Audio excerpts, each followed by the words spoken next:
are listening to Frog Talk, presented by Black Ribbon. Thank you so much for joining me on Frog Talk. Today, we're exploring the world of behavioral finance and how it can revolutionize the way we approach workforce development, employee experiences, and business performance in our ever-evolving workplace. I have the great pleasure of speaking with Hugh Massie, a Titan 100 CEO, behavioral solutions architect, and an executive chairman and founder of DNA Behavioral International. Hugh is a pioneer in applying behavioral finance insights to empower people and organizations worldwide, helping them optimize their talents and financial behaviors to drive quantum leap capacity and build people-centered businesses. Welcome, Hugh. Yeah, thank you, Nader. I'm really, really excited to spend this time with you, and I know you're going to ask me some big questions. They're going to unleash some new ground for both of us. Cool. Yeah, same here. I'm very excited after reading more about your background and your deck and what you're getting into, and your work in behavioral finance and its applications to business leadership is just really groundbreaking. And for me, honestly, it's sort of a new conversation. It's not something that I fully focus on in my brand strategy applications. So for starters, I just want to get an understanding of your space, your field. So if you could share with us why you believe understanding behavioral finance is so crucial for today's business leaders, that would, I think, get this conversation going in a good direction. Yeah, and I think, Nadir, from a background perspective, you can tell my accent is from the very deep South. It's further south than where you are now in Houston and me in Atlanta. You know, I'm originally from Sydney, Australia. And I often refer to myself as a reformed accountant because that's where my early career started. And then when I left the large corporate accounting world, I set up a wealth management business where I was dealing with people's money. And of course, when you're dealing with people's money, what I came to the realization was you're also dealing with behavior. And, some of my clients weren't just the ordinary wealth management client. Oh, look, come into the office and, Hugh, I've got $1 million to invest, and can you do that for me? And I'd say yes. And that was the basic level. But I also had people with businesses, family businesses, listing companies, whatever. So there was a lot of what I call corporate advice also going on. And I think you can imagine, really with my background as an accountant and then moving into the behavioral space, because I realized that at the end of the day, what creates performance, success, even nowadays, people's health, all relates to the decisions that you make. And so I really wanted to understand people's decision making, get them into roles where they are better aligned with who they are, but also deal with money in an optimal way, and that money is tied to who you are. So it's very interconnected. If you've got a certain behavioral style, and we can unpack that more, your life perspectives and how you think about choices, whether it's in the workplace, making a decision for a company, or in your own financial planning, comes through a certain lens that's based on who you are, and that's behavioral, and that's why we've all got a financial behavior drive. And what we've just recently unpacked in a major report that's actually, a draft has been released, but it's the full, polished, published, beautiful marketing report, if you want to call it, is getting released on the 9th of September, is that we have demonstrated how a leader's financial behavior style impacts company profits.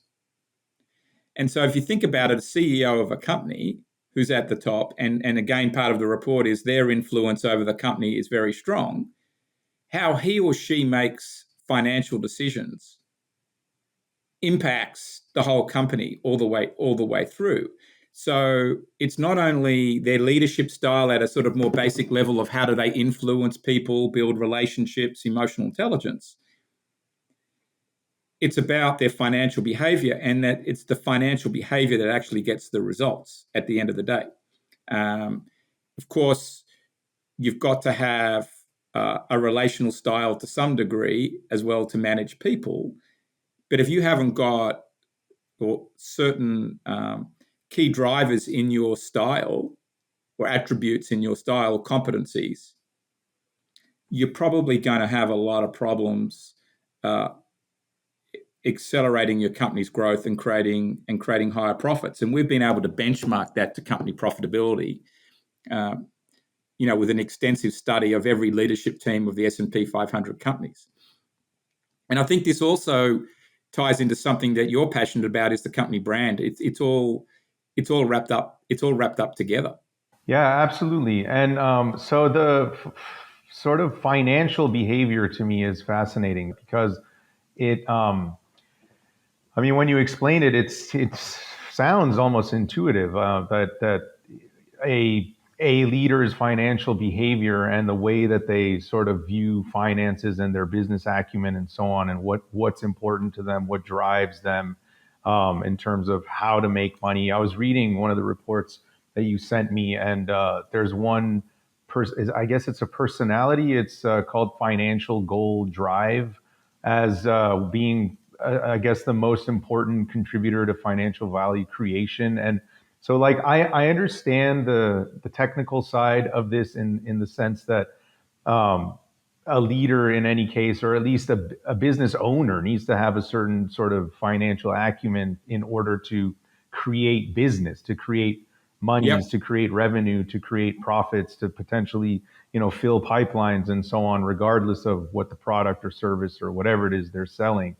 But for me, and to your point, what's interesting to me is how that fits into the brand narrative. And like when we come into organizations, we're coming at it from a communications and brand strategy perspective, in that we're creating brand strategies for the employee, meaning the employer brand, and the customer side. So how does financial Yeah. behavior trickle down into the company and the company culture itself and affect employees' experiences, I guess?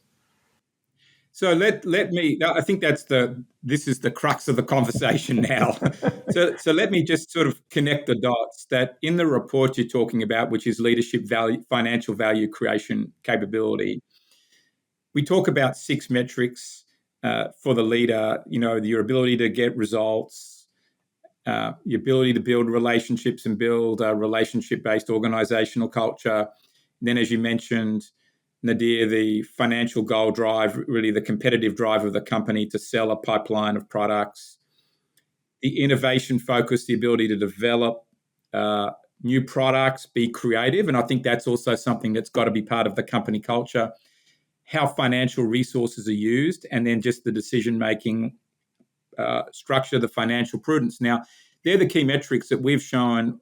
If they are in existence, an increase in strength that leads to increased profitability. The stronger those behaviors are in the senior leaders, it increases in profitability. Now, bring that to the culture of the company. If the CEO, let's say, is a ruthless business titan, just focused on the every penny, is what we would probably call a strategist, absolutely hard line on all of that, he could choke the company.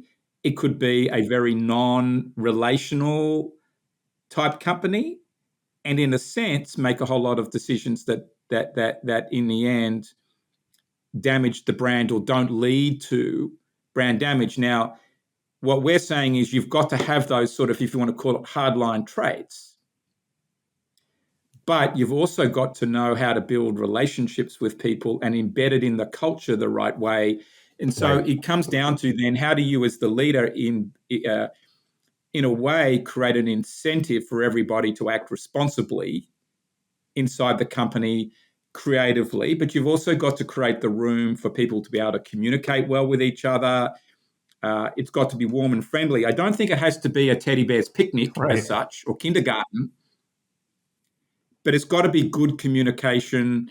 And I think a lot of trust, which is foundational to relationships, just comes from clarity. If everybody knows where they stand in terms of what they've got to do, what they've got to execute, how they're being managed and their performance, and then how they're going to get paid, then you can do a lot. And you can be a fairly tough, straight down the line leader and do all of that. And it's also about, that you got to be reasonably approachable and all those types of things. So structurally, what I'm talking about here really is if the leaders have the right financial behavior and know how to deploy that into the company with the right cultural style, the right incentive plans, and the right innovation focus inside the company, then the company can have long-term, exponential, explosive growth. But there's got to be a people culture inside the company where, the training's good, people can relate to each other, it's approachable, it's not teams eating each other alive, that type of thing. So coming back to your point, if the employees are not happy and have clarity out of their leaders, and there's research studies there from Gallup and others, if 70% of the reason people leave companies or there's poor culture comes down to the leadership. So that part has got to be good within the right financial boundaries, if you want to call it that, or financial value creation approach. So that's one important part of culture, because if that part's not good, that flows through to how clients or customers get dealt with. And it does go that way. If the employees are unhappy, they're going to be like leaking oil as far as the customers. And you've got a time window for when that seeps across and becomes a problem. But I would also say, because we do a lot of client-centered work, you could have really good processes and systems and products that the clients love, and that gets your brand, going for a while. But if the employee part doesn't line up, that's a problem. Or you could have really good employee culture, but in actual fact, you've got overpriced, outdated products. That's a problem. So there's always got to be an alignment between the employees and the customers. Because I worked in an organization once upon a time that thought it was outstanding as far as employee culture and whatnot. But the feedback coming from the clients was, well, we're paying too much for the service. Things aren't getting attended to the way they used to. We don't feel the quality is good, and we can go down the street and get better. That's a problem. And if management get too arrogant, then everything starts to fall apart. You can sort of almost believe your own BS for too long, right? And a good culture is not just that there's pinball machines and beanbags and stuff and some grass for people to sunbake at lunchtime, right? In fact, I think some of that is problematic, actually. Absolutely. I mean, the key word, honestly, that you used is alignment, because at the end of the day, you can have any sort of certain personality, whether they're tough as nails or more open or more compassionate or whatever at the top. But to your point, the people centered part of it still has to exist. They still have to be able to speak to people, allow an approachable environment, allow for feedback loops, allow for the feeling of comfort and safety in giving feedback, and so on. I've had experiences where leadership will claim an open door policy, but then the second you disagree with them, they fire your ass. I mean, just have this aversion to conflict or whatever, but they claim one thing and then do something else. And of course, that creates this mistrust among the entire group. It's got to be authentic. And the word that we use at DNA Behavior is psychological safety. Mm-hmm. There must be psychological safety in the organization. And I could point to a very high profile case of this right now that we're all seeing, and that's Boeing. Yeah, absolutely. Boeing 20 years ago was a fantastic company, wonderful airplanes, ahead of the game on innovation, booked a reasonable profit, maybe not the maximum, but a reasonable profit. Employees were happy, but you knew a Boeing plane was good. That's right. Do we know that today? No. And they had a major management change where they did get which went went on just after they merged with McDonnell Douglas, That's right.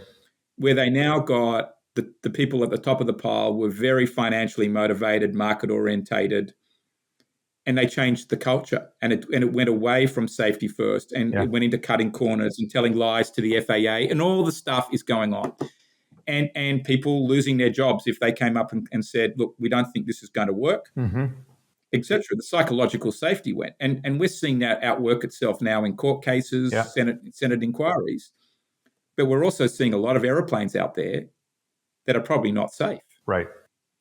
Yeah, you have and I don't think the proverbial has hit the fan yet with it. Yeah, but that is a clear case of an airline or a business with a wonderful brand that has now been screwed up by having very poor psychological safety, and that's the real issue.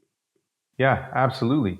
I mean, and then, not to mention that what you said, they put a finance guy at the top of an engineering company, who basically has no clue about engineering. And to your point, it all started with cutting corners and just wanting to spend less money. And this goes back to the financial behavior style that once you have those senior leadership changes, it invariably changes the culture of the company, whether it's through the product mix, how employees are handled, who's promoted.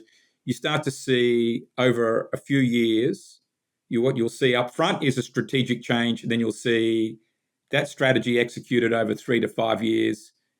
And then between years 5 and 8, you start to see financial problems of it.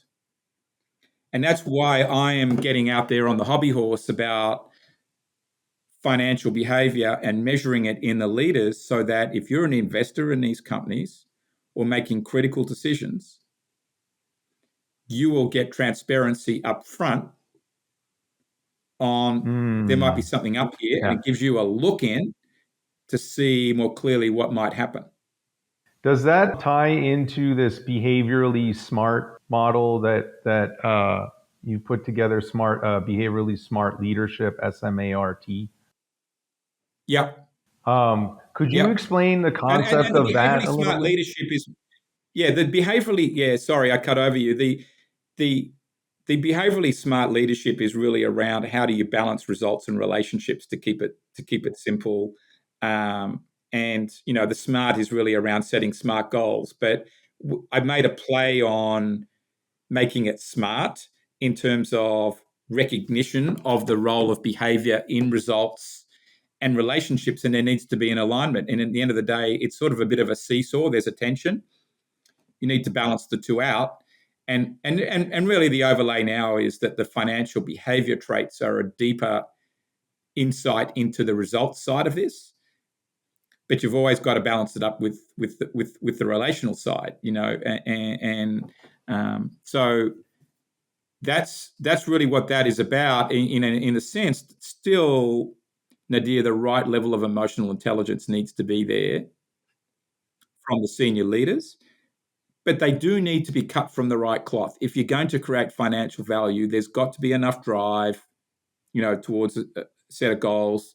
The innovation has got to be right, the risk-taking that goes with it, and the cost controls. And what you sometimes see in companies is that they're good at the goal drive, they're working on the innovation, but they spend way too much money on innovation and flying around in private jets and whatnot, which are all cultural issues that don't add any value to the brand at the end of the day.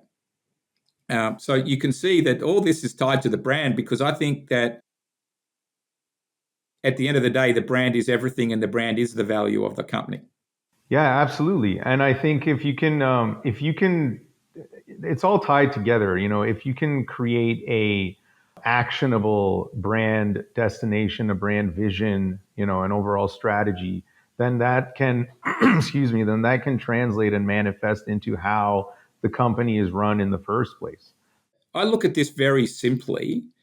When I've helped a leader out, the place I go to is, what's your identity?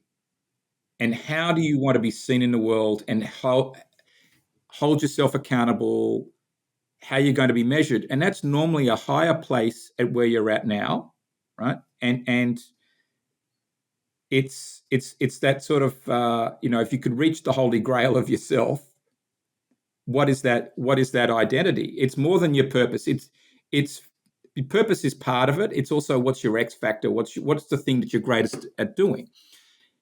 In Hugh Massie's simple terms, that is really, you could call it your personal brand, is your identity. Well, for the company, it's not dissimilar. What is the company great at doing? When does the company get wins? With what types of products? With what types of people? What's the communication like? All those things are an ingredient. And if you've got the brand then powered up with all of that, the company's going to have a great identity and will almost sell itself. And that'll go on for a long time. Boeing essentially sold itself for a long time. You go and make an order. I want a new, set of 737s or Dreamliners or whatever else. At some point, though, the decisions of management erode that. Yeah, And I absolutely. don't think it's any different to any other business or product or No, I service. agree. The Boeing thing is interesting because I feel like if they, it's going to take a lot of repair and fixing up. But basically, if they go back to basics, to what they were, I personally think that's the way to go. Honestly, because it was quality first. It was all about quality first, exceeding expectations, safety first. Pure engineering, and I think that would be the solution. Honestly, it's not a quick fix at all because there's been fundamental damage created over the last 20 something years. But And I think that's right. Is going, for a lot of businesses, and you're the branding expert, but for a lot of businesses, I think that they lose sight of what they were great at when they were formed. And it is on the cultural side. Of course, you can develop a product, and in today's day and age, that product's got to change because of technology or the world's moved on. Boeing's still got to innovate and develop new airplanes. But if you come with the overall premise of safety is the name of the game, and that's really the business we're in, then there's a lot that they could do, but they might have to make some very, very ruthless decisions in terms of its leadership, um, pulling more aeroplanes out of service for a little while and make sure that they're fixed, so that you can look everybody in the eye, and ensure there is nothing that falls out of the sky, right? Other than an outright human error somewhere. Um, but that's the branding issue, isn't it? yeah, it is. And again, it's not, a branding issue, like you said, is very much fun. It's a fundamental thing. It's not marketing. It's not marketing is the manifestation of your brand. The brand is, who you are, why you exist, why anyone should care, why when you talk about an employer brand, it's why does anyone want to work here? Why would anyone want to work here? And on the customer side, it's why would anyone want to buy from you? And if you can answer that question, then the rest is adaptive. It's surface level, and you can adapt to the times and move forward with technology and so on. Yeah, and I think that's right, that people get lost into a marketing is clearly it's the positioning of the company. Is there a market channel you can conquer, and you've got a product, and what does and people get lost on what does the logo look like and the website, but a lot of that is peripheral things. It gets down to, it's very structural. How are you going to live out the delivery of your products, which is going to involve people, technology, and what's the standard you're going to hold yourself accountable to, which then is reflected in the processes and procedures, and that is never compromised. And I think that it probably a really good marketing person, which is what you're doing, is to some degree doing some reviews and even not playing police cop on Yeah, some of that stuff. And yeah, like for us at DNA Behavior,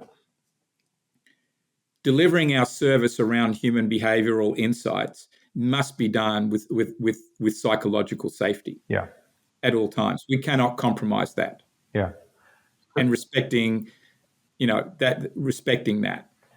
Tell me a little bit about that. What does a client interaction look like for you typically? Are you dealing with a company or are you dealing with a single person? Is it both? How does that interaction typically work? I'm so curious. Yeah, so we are as if you want to call it the home office, Nadir, we are a B2B company. So we deal with other organizations. Let's say that it's Fidelity Investments or Nuveen, fund management, asset management, um, government department, that type of thing, and all the way down to an organization with 10 people. Usually they've probably got 100 or so.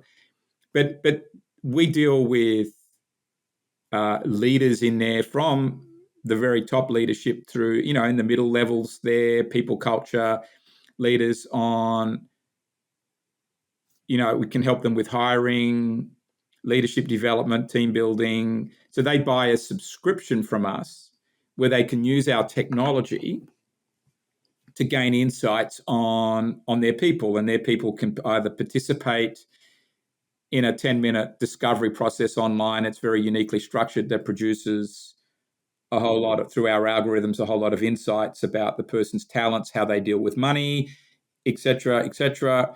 And then you can overlay that into team reports, group reports. You can make that dynamic and do what if type work, or gee, the stock market's just gone up. How's everybody reacting? There's all that kind of stuff is worked off in our tooling. We provide really the behavioral data and the infrastructure. That's us. We have recently built a digital scan process where our enterprise companies could get a heat map of their whole organization up front without everybody doing the profile Wow, that's awesome. at a lesser accuracy. So let's say even you went into, we're going to do a branding project for a reasonably large company, and that understanding the people dynamics in the organization might, where is there a lack of employee engagement or a blockage, we could step in and do that, help that be done as an upfront project, Yeah, right. Yeah. potentially, Yeah, that's cool. which might give you some clues. So that's sort of how we work. It's done on a subscription. Right. Um, we have consultants and trainers that can step in and help do the work, or we train somebody inside the company to do it. Got it. You don't need to be a psychologist to use it. I got you. How does that tool work? When we do our evaluations, because we do preliminaries as well, we want to understand how the dynamics are, how the relationships are. It's not too dissimilar from the goals that you're putting in place.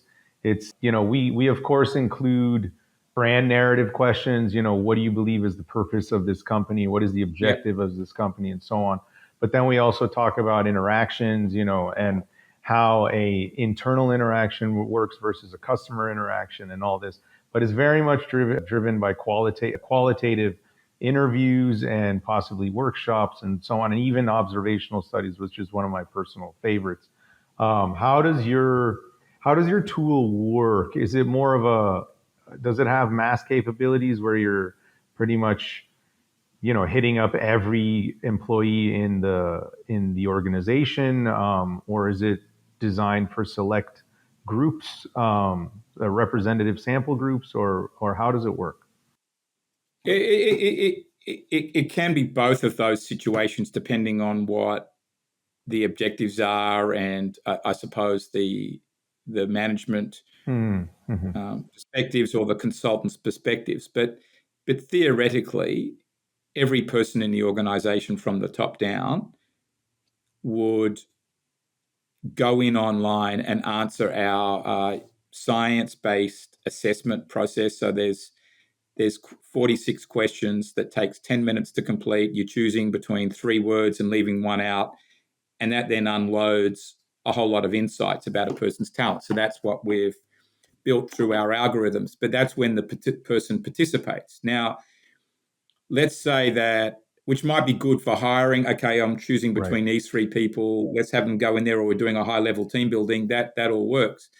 But let's say that you're going in there. I want to get a picture of this organization. Where is it more results driven? In what areas? Who's leading what area? Who the teddy bears in the team? Where's it relational, or where's it getting blocked?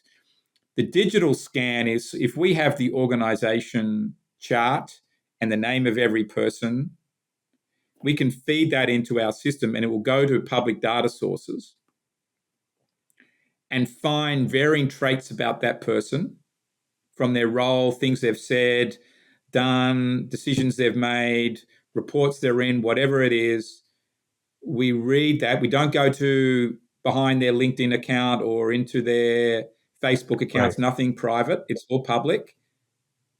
And our algorithms bring back insights that we then feed into our system. So in a way, what we're doing is getting the main assessment that someone would actively complete done digitally. So with, in a way, getting Gen AI to complete the assessment, Right. and we get it between 75 and 80% accuracy, depending on how much information we can get from the person, versus 97% if they've done the full process Right. themselves. But 75 to 80% is pretty good to tell you up front, this might be what's going on here. Right. Right. And that can be done. There's no conversations needed or anything like that to get that done. Yeah, and do you think you're ever missing out on like, does that process? Let me rephrase. By running that process, do you feel like you're missing out on nuances that could be revealed, for example, in one-on-ones or interview processes or anything like that? I would say that's not a substitute. I Okay. think that Okay. the digital scan is an upfront diagnosis to give someone like you, Nadir, or a Mm, leader, or a board, or an investor. yeah. Well, okay, the company said it's very people centric, and we can see this in Glassdoor, we can see that. But now let's have a look at the people and what is it really, Right. right? It's another dimension. But I am, I'm glad you asked that question. Absolutely not saying that the types of questions that you're suggesting don't eventually get asked. Right. It might tell you though having the upfront information might tell you what questions to ask of who and how to ask them Yeah. That's a really to good point probe the too. due Yeah. diligence Yeah. to probe the due diligence further. And we all have hunches and instincts and intuition. Yeah. And for some people, that radar works pretty well. For others, not as well, or that they've allowed their intuition to be clouded by, the fact they had an argument with their wife that morning, Hmm. or Or they just weren't simple feeling too good, arrogance. arrogance. And interestingly, intuition has been proven scientifically to be 28% correct. Wow. Yeah. So the more data points you can get and then feed your intuition with that might be good. Yeah. So you could walk into a company and have a sense about ABCD following all the processes that you got, and you might be saying, yeah, I think the answer is here. Hmm. Hmm.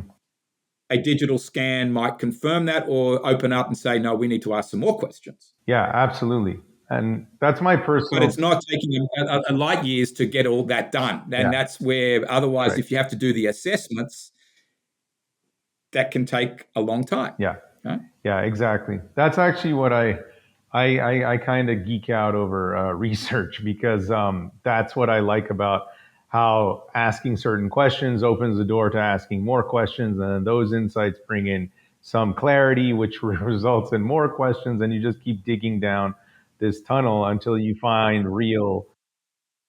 Yeah, it's sort of like it's the Japanese approach, with Six Sigma and whatnot, Mm-hmm. or versions of that.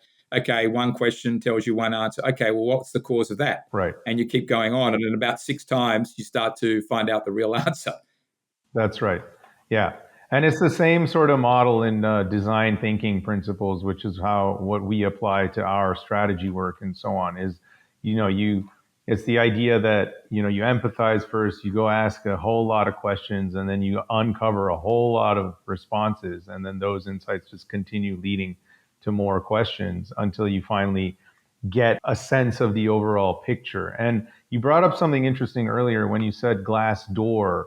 The reviews you read on Glassdoor are usually they're skewed in one way or the other. It's either by really pissed off employees or and former employees, and usually, or really happy, excited employees who are there in the moment. And that's why digging in, Who've been given some extra yeah, candy to go in there, yeah, right? Um, exactly, yeah, and I think that's it. Might be telling the truth, or you do need to go in and do a bit more mining for where there's a blockage. I think that to the scenario you were just saying, or describing, where you've got to ask questions yeah, and be empathetic.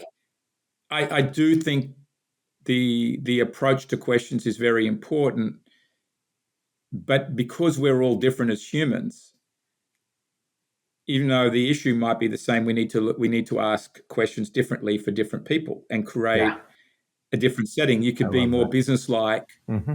with me, but with somebody else, you might need to put them on a couch or a sofa, have a glass of water or a cup of tea, and make it Yeah. very relaxed conversation. Use lighter words that have got a bit more feelings, and things are going to come out. Or if you really want to know the truth, I always say this is that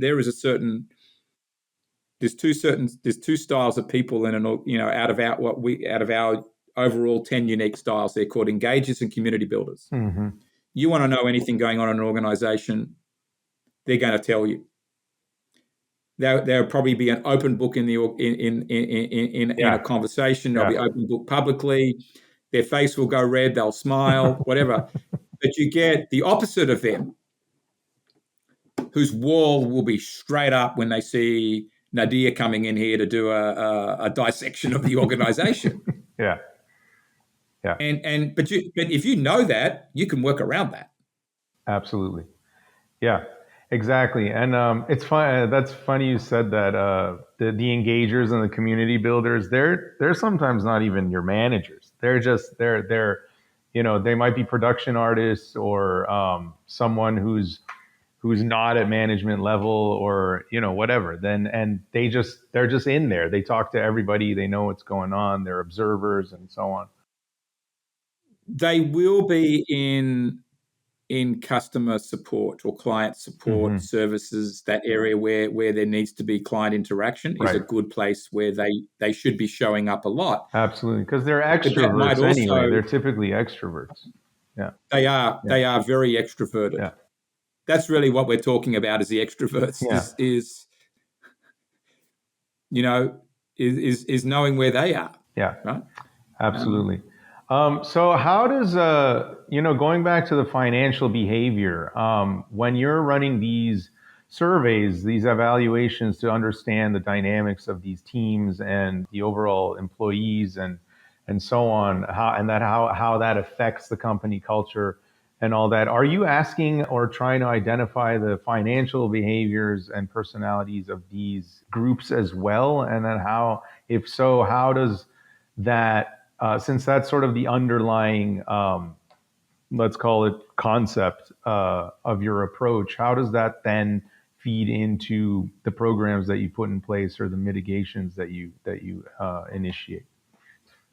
yeah, so the first thing is that the financial behavior discovery happens out of the same process as us discovering the talents and Right. the financial behaviors. Once we know the DNA behavior style of the person, then in a way we know it all, if Hmm. that makes sense. Yeah, it does. Uh, so then, we're going to look at the financial behaviors in relation to the talents. We're going to look at it in relation to how are people incentivized in the company, um, internal controls, uh, all those types of things. How is someone then lined up to drive sales or Hmm. to drive innovation, Right. is going to be a financial behavior. Around innovation, the team or the leadership might be good at creating new products, but they don't have the courage to take the risks on them. Right. That's that's where we start to look at that. So who's positioned where and what influence do they have in the company might be important. So how innovation, I think in today's age, how innovation is managed in an organization to allow it to flow to the top without it being an idea a minute. It's properly curated, if you want to call it that, and managed. Right. I think is very important to company success, because with Gen AI and quantum physics and learning and technology and everything else that's going on out there, the AI is the product reinvention and growth and rollout of new products and how that fits with the brand Yeah. is vital. And it can get quashed by just having overly numbers focused leaders, or leaders that just don't Yeah. know how to Exactly. embrace Yeah. and back innovation. Yeah. So are you And then? Sorry to cut you off. yeah, You mentioned something. So then, are you coming in basically? Is there reorganization happening? You're finding that, for example, certain personalities would be better suited in another role or another department. And to your point, with this, insanely fast adoption of AI technology or just Gen AI or any other sort of tools that are enhancing work processes or otherwise, giving people opportunities and opening doors for upskilling and reskilling as well. Like, does that come out of your initiatives and evaluations as well? And how does that yeah, sort of impact the company culture? absolutely. That's where, doing this exercise so that where everybody's sitting, where the blockage is, or where the opportunity is with, for creating the innovation, Hmm. because it could be a couple of layers down in the company. I think that is a key part of uh, what we would be doing, and the fact that there may need to be change management around Right. innovation, how budgets are allocated. I think people get scared of innovation and think, well, gee, it's just going to be boatloads of money and it's a Yeah. big capex. It doesn't have to be done that way. A lot of ideas can be tested in a mini way, with a couple of ideas running at once. Google's very good at this. There's a few ideas running at the same time. They test sort of A and B Right. testing type Right. processes.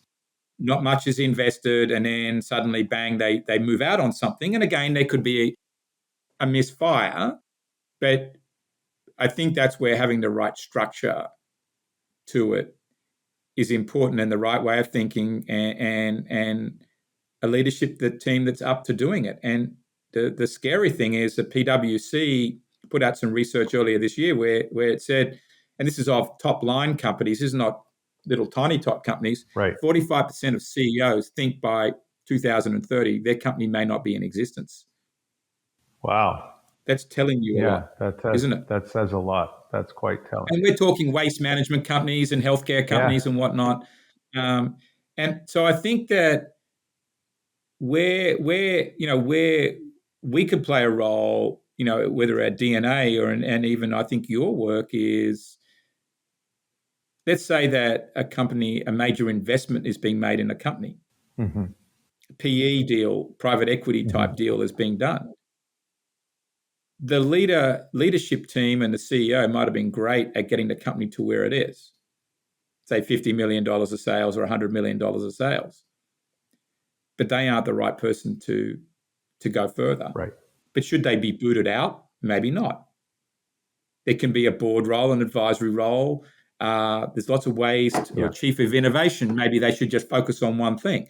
But there needs to be potentially some structuring straight out the gate Yeah. there, and clarity for the new investors about what's going to happen. And I would have thought that's a inflection point for the type of work you're doing. If Yeah. people That was a great segue because really yeah. value Yeah. marketing for what Yeah. you talk about, Yeah. right? Which is going deep, not just does the logo look pretty, Exactly. right? Yeah. And Um, what we and what we the brochure is nice. yeah, yeah. We're talking deep stuff here. Absolutely. And I appreciate that segue because what's unique about our approach is that while we're creating what we're calling culture brands and disruptive culture brands at that, which means you're becoming a brand and an organization, a sort of symbol that goes beyond just selling products and services. You're putting quality of life and people first, and focusing on how your existence impacts the existence of others and their communities and their families and so on. And to the point where we're coming at it from a design thinking point of view and addressing both the customer facing brand and the employee facing brand at the same time. Typically, you have entities dealing with both sides, and these entities never speak. You brought up change management or design management or HR companies or whatever, and then you have your marketing, sales, and branding agencies that deal with the customer facing side, and they just never talk. And so you have this major disconnect between the employees of said organization and the customers, and they don't have a similar experience outside of, let's say, the sales team or even possibly the marketing department. Even the marketing department is not always face to face with the customers. It's always the salespeople. And there's just this major disconnect. And so our approach allows for creating narratives for a different kind of a future, a more adaptive future where things like technology, things like global changes will actually impact the organization's structure, the organization's policies, the programs, and employee programs, and so on. And then how that affects the customer is just inherent, and it allows for this fear that you talked about of CEOs thinking that their companies might not exist, to be set up for an adaptive process to move forward in a way that allows them to sort of work with the changes. And to your point, maybe that means restructuring the organization in a way that puts someone else in a place where they can, in charge, or at least in a leadership role where they can take the company to the next level. I mean, you and I and any business owner knows that we all age anyway. There is going to be a point that that person in that chair will have to step aside if they want this organization to flourish in a way that goes beyond the individual. Yeah, and I think that, when you talk about financial behavior, one of the issues, I'll be polarizing here, one of the issues out there, Nadir, is that too much of the financial engineering of the company is structured around the CEO. Yeah. and their pay packet, and it's extreme. Yeah. And that can lead to problems later on that exist way after they've left. Yeah.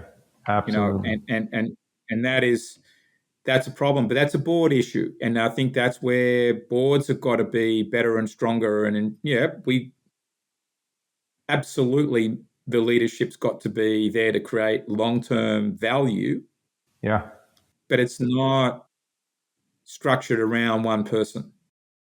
No, and it can't be. If you want it to go, if you want the brand, the organization to turn into something that is impacting lives and changing communities and how society interacts with the workplace and so on, it cannot inherently be at the stopping at one person. It just cannot. It doesn't work that way. That idea will die when that person steps down or also is out of the picture. So yeah, and but we see a lot of it. Absolutely, I know. There's that ego. That's that ego we talk about. Absolutely. But I think what we're both talking about from a different lens, but don't disagree, is that the companies have to be prepared to invest in their brand very deeply. Really look at the brand equity that they've got, and then it's really about investing in the right people in the right slots, and that doesn't have to be, if I call it, coldly done. It's got to be calculated and well considered. And sometimes some of this might be just shuffling the decks with a few different people. I happen to believe innovation is an important part of a company's future these days, more than I would have said so a few years ago. And I think you used the word adaptability. I think being adaptive, not having structures that can't be unwound, in the wrong place, or product structures that are awkward. All those things are important, but I think also having the right level of innovation high enough up in the company to have an influence. Yeah, agreed. Is important. Yeah, yeah, we And definitely agree on that front. yeah, and it's then really the trick is for us to find the companies that believe that and want to engage in that, and take it steps at a time. Yeah. It doesn't all have to be No, exactly. It done. can be iterative, 100%. Absolutely. In fact, it's safer if And it's iterative.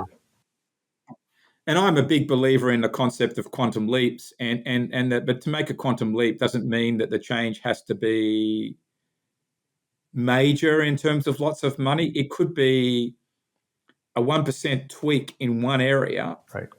could unleash a whole lot of things.